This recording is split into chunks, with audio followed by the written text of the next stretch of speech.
You've sat beside it 100 times. That small oval window, the one that separates you from 30,000 feet of open sky. You've pressed your forehead against it, watched cities shrink to toys, watched clouds roll beneath you like a slow ocean. But here's something most people never think to ask.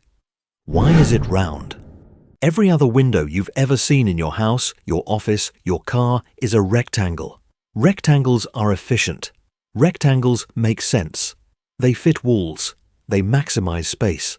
So why, at 35,000 feet, do engineers insist on an oval? The answer isn't about aesthetics. It's not about tradition. It's about one of the deadliest mysteries in aviation history and the engineers who refused to stop asking why. In 1952, the world changed. The de Havilland Comet, Britain's crown jewel, the world's first commercial jet airliner, took to the skies. It was unlike anything anyone had ever seen. While propeller planes groaned through turbulent skies at 300 miles per hour, the Comet glided at 500. Smooth, silent, effortless. Passengers called it a miracle. Engineers called it the future. Britain called it proof that they still led the world. The windows, by the way, were square.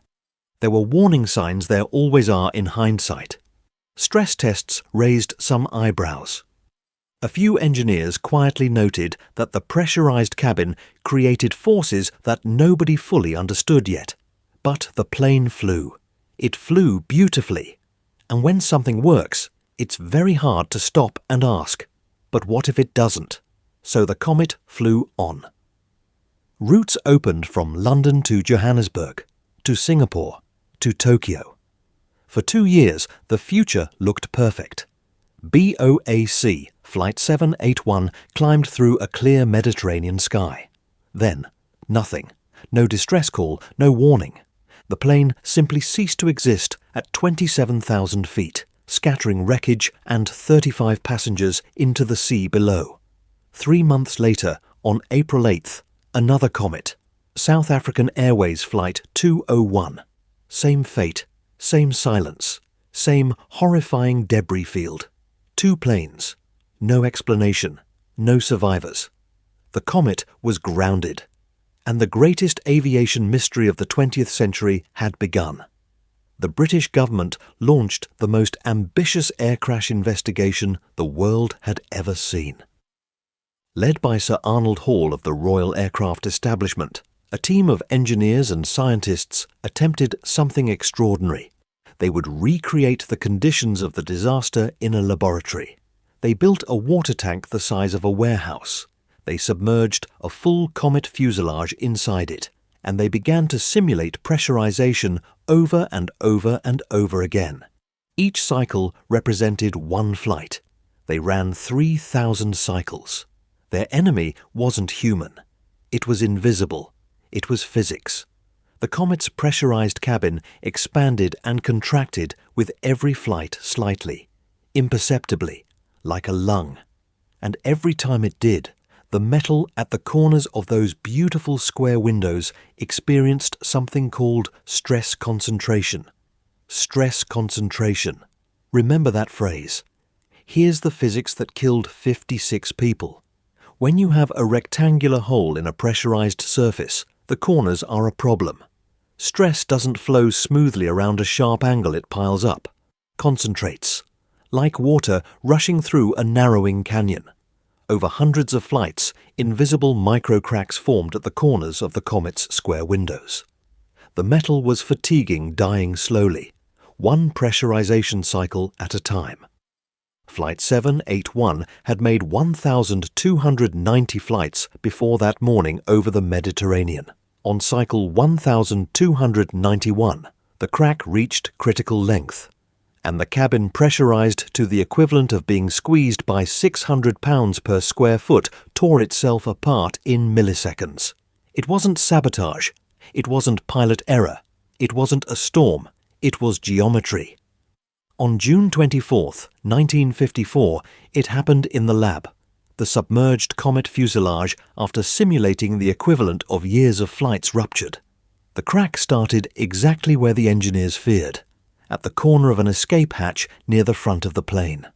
Sir Arnold Hall stared at the data. The simulated altitude at failure, 9,000 feet. The real planes had been cruising at 27,000. The planes weren't just flawed. They had been flying on borrowed time from the moment they left the factory. Every comet that had ever taken off was structurally already dying.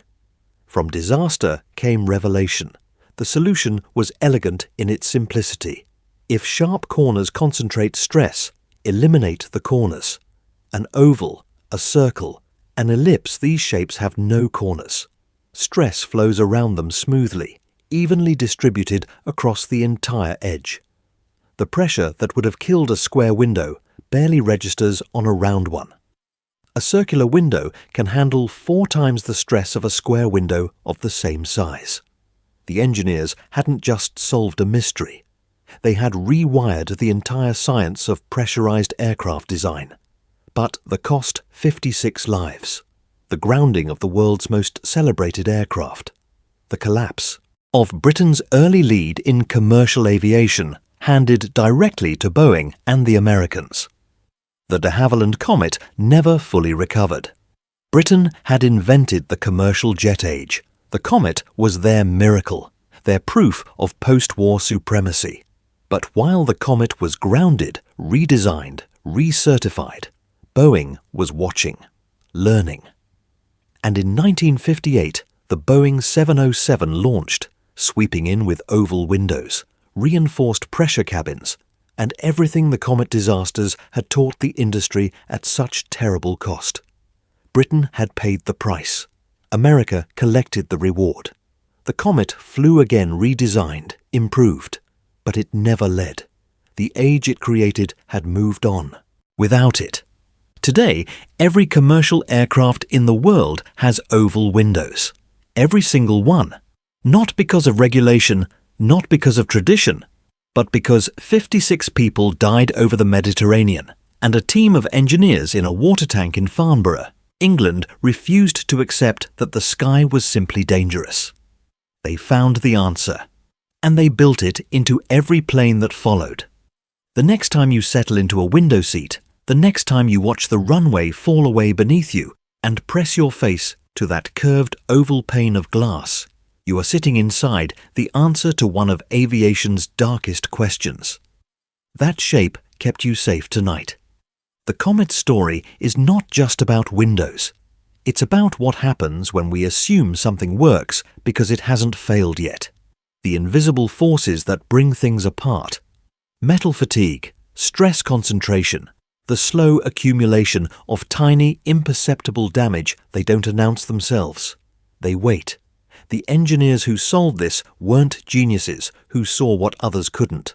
They were people who asked the question everyone else had stopped asking. Why? The round window is their answer, pressed into every aircraft, on every flight, carrying hundreds of millions of passengers safely through a sky that once killed without warning. A small oval, a perfect shape, the most elegant monument to the cost of learning.